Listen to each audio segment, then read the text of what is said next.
Shalom, selamat malam saudara-saudari yang terkasih di dalam Tuhan. Mari kita mengawali renungan malam ini dengan hati yang tenang, meninggalkan segala kesibukan hari ini, dan membuka hati untuk menerima firman Tuhan. Mari kita berdoa. Bapa kami yang di surga, terima kasih untuk penyertaan-Mu sepanjang hari ini. Saat kami akan membaca dan merenungkan firman-Mu, tenangkan hati dan pikiran kami. Berikan kami pengertian, iman, dan hati yang mau melakukan kehendak-Mu. Dan biarlah Roh Kudus memimpin perenungan malam ini. Dalam nama Tuhan Yesus Kristus kami sudah berdoa. Amin. Judul renungan malam ini, sifat mengorbankan diri di jemaat. Ayat renungan diambil dari kitab 1 Yohanes pasal 4 ayat 12. Firman Tuhan berkata, jika kita saling mengasihi, Allah tetap di dalam kita, dan kasih-Nya sempurna di dalam kita. Pertanyaan ahli Taurat kepada Yesus ialah, apakah yang harus kuperbuat? Dan Yesus yang mengakui kasih kepada Allah dan manusia sebagai inti kebenaran telah mengatakan, perbuatlah demikian, maka engkau akan hidup. Orang Samaria telah menaati perintah dari hati yang ramah dan penuh kasih sayang. Dan dalam hal ini telah membuktikan dirinya seorang penurut hukum. Kristus menyuruh ahli Taurat itu, pergilah dan perbuatlah demikian. Berbuat dan bukannya sekedar mengatakan saja, diharapkan dari anak-anak Allah. Barang siapa mengatakan bahwa ia ada di dalam Dia, ia wajib hidup sama seperti Kristus telah hidup. 1 Yohanes 2 ayat 6. Pelajaran itu bukannya kurang diperlukan dalam dunia dewasa ini daripada ketika diucapkan oleh Yesus. Sifat mementingkan diri dan tata cara yang dingin sudah hampir memadamkan api kasih, serta melenyapkan budi bahasa yang seharusnya mengharumkan tabiat. Banyak orang yang mengakui namanya telah melupakan kenyataan bahwa orang-orang Kristen harus menunjukkan Kristus, kecuali ada sifat mengorbankan diri yang praktis untuk kebaikan orang lain. Dalam lingkungan keluarga, di tempat sekitar, di gereja, dan di mana saja kita mungkin berada, maka kita bukannya orang Kristen. Tidak menjadi soal apapun kedudukan kita.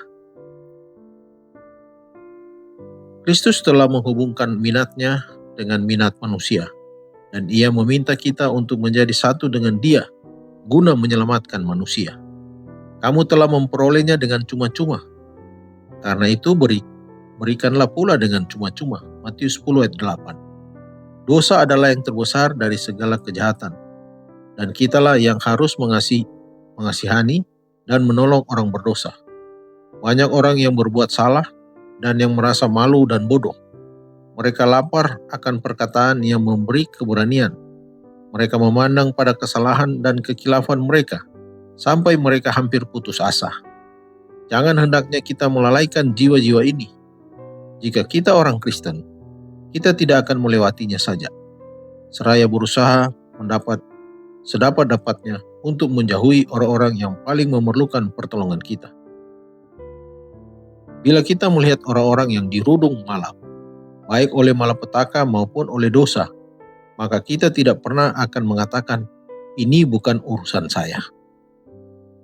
Kamu yang rohani harus memimpin orang itu ke dalam yang benar, dalam roh lemah lembut.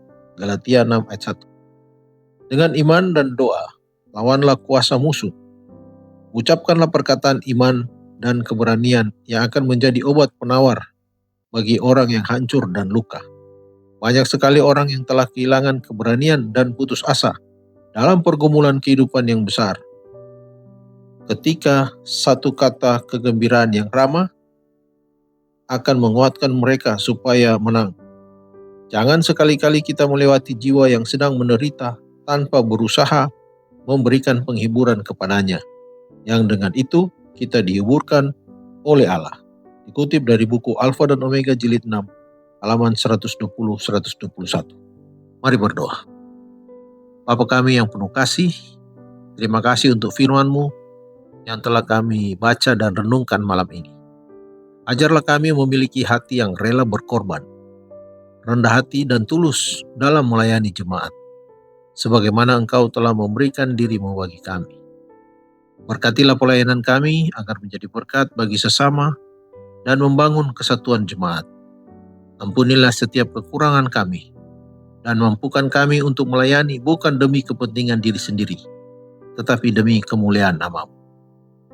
Kini kami menyerahkan malam dan istirahat kami ke dalam tangan-Mu. Berikanlah ketenangan, kesehatan, dan tidur yang nyenyak. Memohon penjagaan keluarga kami sepanjang malam dan bangunkan kami esok hari dengan kekuatan serta sukacita untuk kembali melayani-Mu. Di dalam nama Tuhan Yesus Kristus kami sudah berdoa dan bersyukur. Amin. Selamat beristirahat. Tuhan Yesus memberkati.